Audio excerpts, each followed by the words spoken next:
Oi, gente, tudo bem? Eu sou a Maria Raquel, sou membro aqui do FEADEV. Hoje eu vou estar falando um pouco sobre os algoritmos da árvore de regressão e o Random Forest, e eu vou estar dando também um exemplo de como a gente consegue aplicar esses algoritmos na prática com o Python.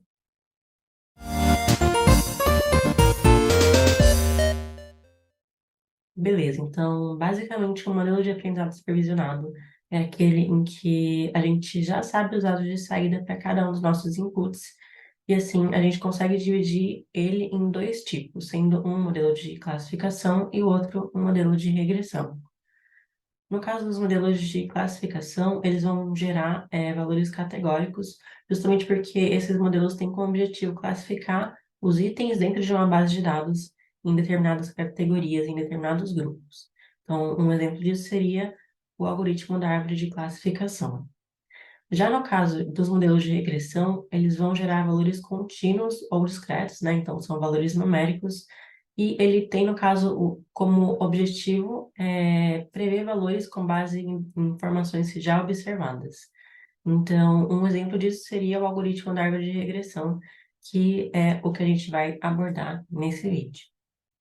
Então, para explicar a lógica por trás do algoritmo da árvore de regressão, a gente trouxe como exemplo alguns dados sobre as vendas de sorvete em relação à temperatura de uma região.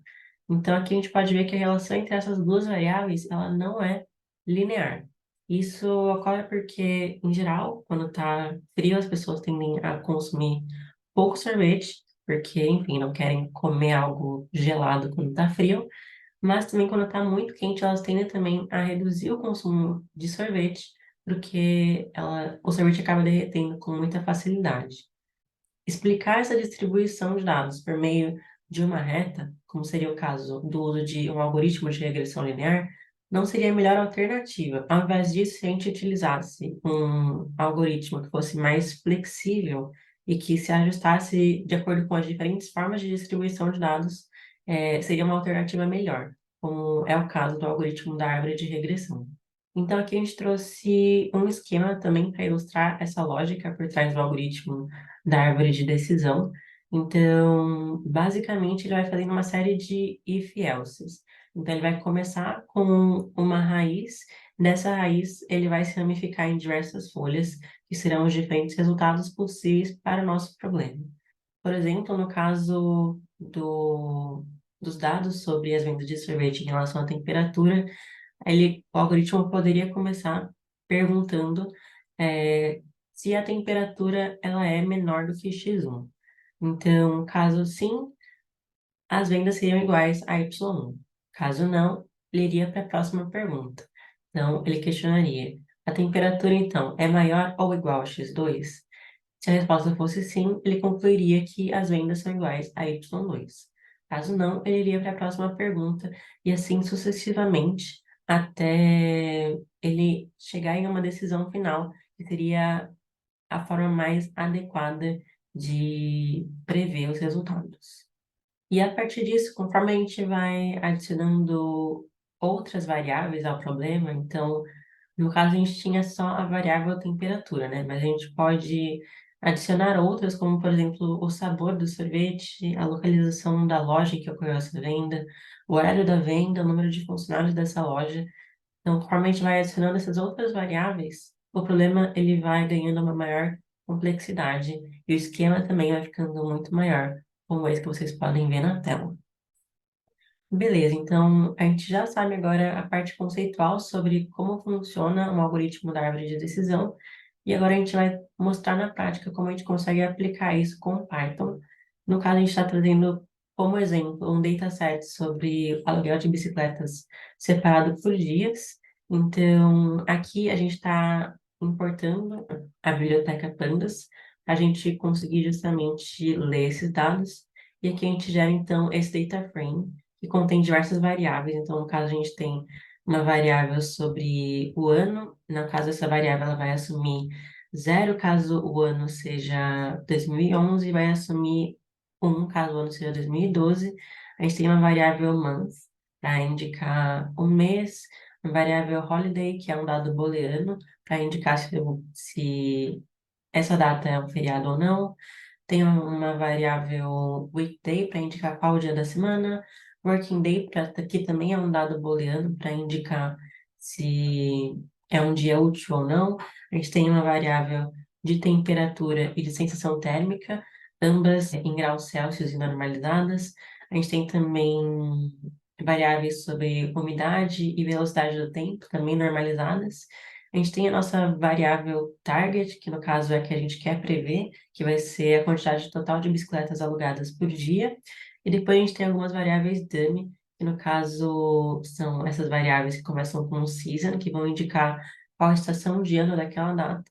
E também as variáveis que começam com weather seed, que vão indicar qual a condição climática daquela data em específico. E aqui é importante pontuar também que esses dados aqui, eles já estão limpos e tratados. A gente tem alguns vídeos no canal explicando como é que faz a limpeza e tratamento de dados. Então, caso você tenha alguma dúvida, dá uma conferida nesses vídeos lá e pode também deixar algumas dúvidas aqui nos comentários se precisar. Beleza, então depois disso a gente vai separar o nosso data frame em variáveis independentes e variáveis dependentes. Então, no caso, a gente vai definir como a nossa variável dependente o dado que a gente está querendo prever. Então, no caso, a gente está selecionando a coluna com a quantidade de bicicletas alugadas por dia, e como variáveis independentes, a gente está definindo todas as demais colunas que a gente vai utilizar para conseguir explicar essas saídas. Para explicar a etapa seguinte, então, a gente fez esse esqueminha aqui. Então, basicamente, a gente está com a nossa base de dados e o que a gente vai fazer é dividir essa base de dados em duas partes. Então, uma delas vai ser a nossa base de treino e a outra vai ser a nossa base de teste. Na nossa base de treino, a gente vai basicamente treinar o nosso modelo. Então, a gente vai fazer com que o algoritmo aprenda a relação entre as variáveis e, assim, faça a previsão dos dados.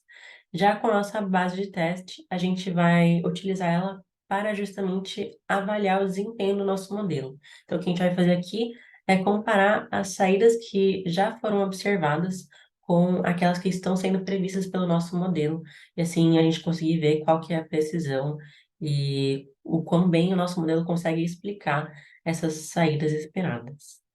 Então, basicamente, para a gente conseguir dividir essa base de dados em uma base de treino e uma base de teste, a gente vai estar importando a função train test split da biblioteca scikit-learn.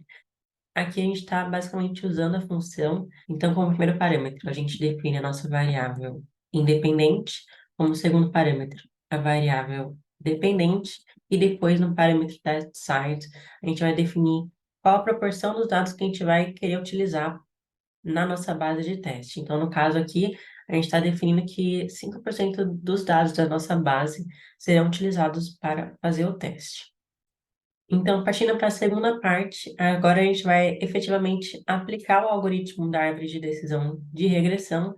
Então, a primeira coisa que a gente está fazendo aqui é importando a classe Decision Tree Regressor da biblioteca Scikit-learn. Então, aqui a gente está, então, criando essa classe. E, então, esse objeto regressor, ele vai ser usado para testar e para a gente treinar o nosso modelo. Depois a gente vai, então, usar a função fit no nosso objeto regressor para justamente treinar o nosso modelo com base tanto nos dados de entrada como também nos dados de saída da nossa base de treino. E, por fim, a gente vai aplicar a função predict no objeto regressor para justamente a gente prever os resultados no nosso modelo já treinado com base nos dados de entrada da base de teste.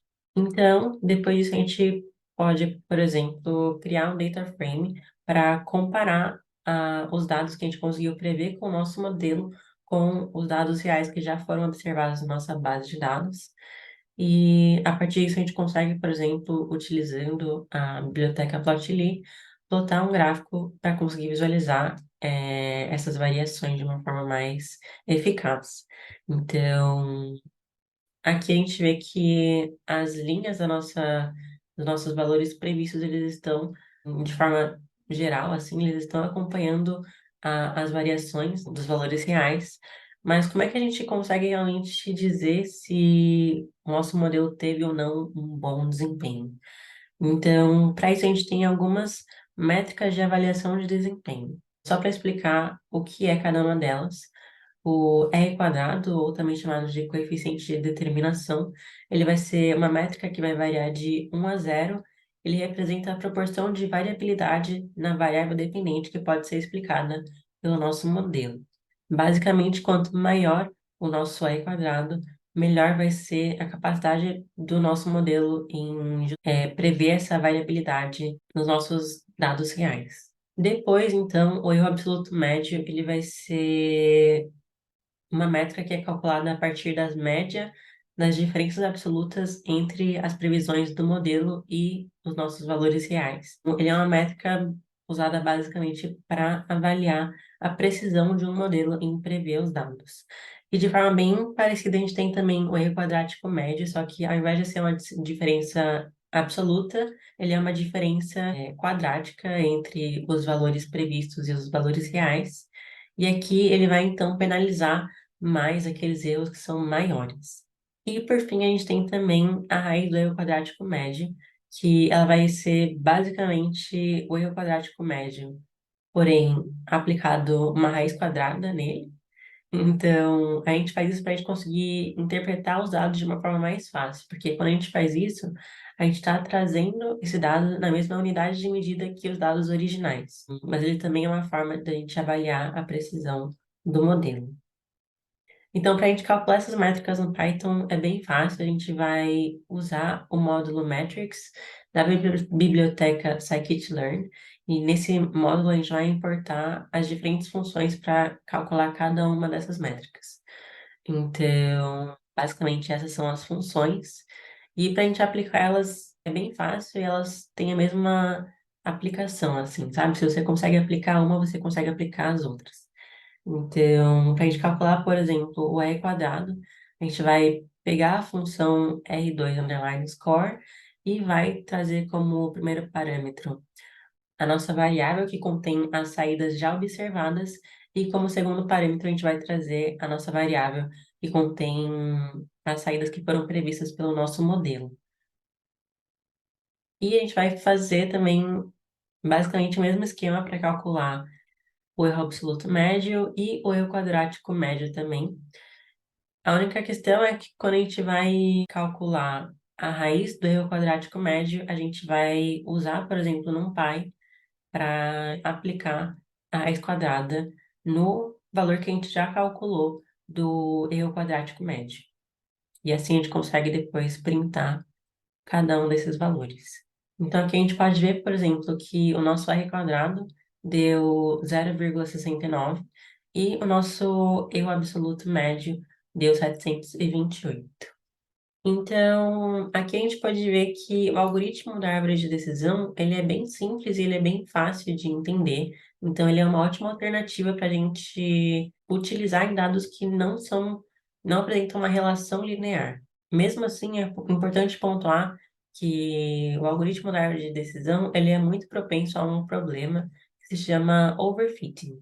Esse problema ele é encontrado quando, na base de treino, o modelo ele tem um ótimo desempenho, mas na base de teste ele tem um desempenho ruim. E isso acontece porque, em geral, o modelo ele acabou se ajustando em excesso aos dados de treinamento. Então, ele acaba ficando muito específico para descrever aquele conjunto de dados. Então, ele acaba capturando, em geral, ruídos aleatórios dos dados, mas ele não se ajusta bem a dados novos. Então, nesse sentido, um algoritmo que é menos propenso ao overfitting, porém ele ainda é bem similar ao da árvore de regressão, e também ele é ainda mais robusto, é o algoritmo Random Forest. Então, basicamente, o Random Forest ele vai pegar várias combinações da mesma base de dados para criar de forma aleatória várias árvores de decisão. E assim ele vai combinar os resultados de todas elas por meio de uma média para se enxergar em uma previsão final. Então, para aplicar esse modelo usando Python, a primeira coisa que a gente vai fazer é importar a classe Random Forest Regressor, que também é da biblioteca scikit-learn, para a gente conseguir, então, criar justamente essa classe a partir de uma série de hiperparâmetros. Então, o primeiro parâmetro vai ser o número de árvores que vão ser utilizadas na nossa floresta. Então, em geral, quanto maior o número de árvores que a gente utilizar, melhor vai ser a precisão do nosso modelo, mas também maior vai ser o tempo de treinamento do nosso modelo. Já o parâmetro Max Features, ele vai ser o número máximo de atributos que vão ser considerados para dividir um nó. Então, os atributos vão ser justamente as variáveis que a gente vai estar utilizando para conseguir prever os nossos resultados. Então, geralmente a gente utiliza esse square root para justamente indicar a raiz quadrada do número total de atributos como o nosso valor máximo. O outro parâmetro, então, esse max depth, é o número máximo de níveis em cada árvore de decisão. Então, basicamente, da mesma forma que o Max Features, uma grande quantidade de níveis pode aumentar a precisão do nosso modelo, mas também uma quantidade muito grande de níveis pode acabar levando a um overfitting. E, por fim, a gente tem também o parâmetro Random State, que basicamente ele é a semente que vai ser usada para gerar números aleatórios durante a execução do nosso modelo. Então, quando a gente está definindo um valor em específico para o random state, a gente está garantindo que essa aleatoriedade ela vai ser a mesma em cada execução do nosso código. Então, a gente consegue, assim, comparar o desempenho de diferentes modelos, por exemplo. Então, depois que a gente cria essa classe, a modelagem ela fica bem parecida à da árvore de decisão. Então, a gente vai basicamente usar a função fit para treinar os dados e a gente vai usar a função predict para prever os dados.